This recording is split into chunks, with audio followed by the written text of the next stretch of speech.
Alright guys, sa mapagpalang araw sa inyong lahat, meron tayong isang reaction video. DND, giniit ng walang pakialamang China sa pagpaigting ng PH military presence sa Batanes. At ito ay giniit ng Department of National Defense na walang pakialamang China sa kung anumang ang gagawin sa Pilipinas sa loob ng teritoryo nito.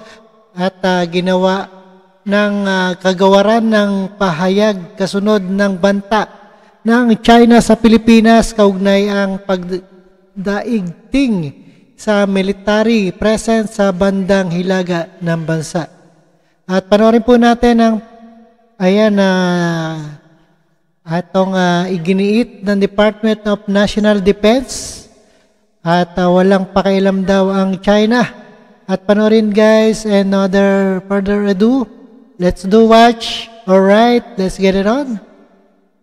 At panoorin guys natin yan dito sa ating reaction video ni Rob Trip News PH.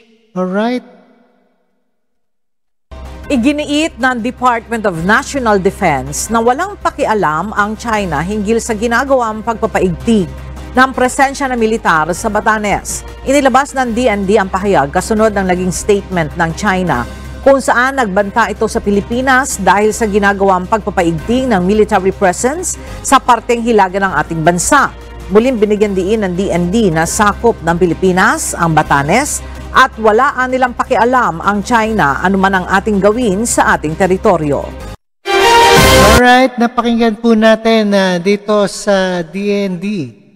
Iginit na walang pakialamang China sa pagpaigting sa Pilipinas, military presence sa Batanes. And thank you so much sa panunod at pakikinig dito kay Rob Trip News PH. And see us again sa the next Rob Trip reaction video. Thank you guys.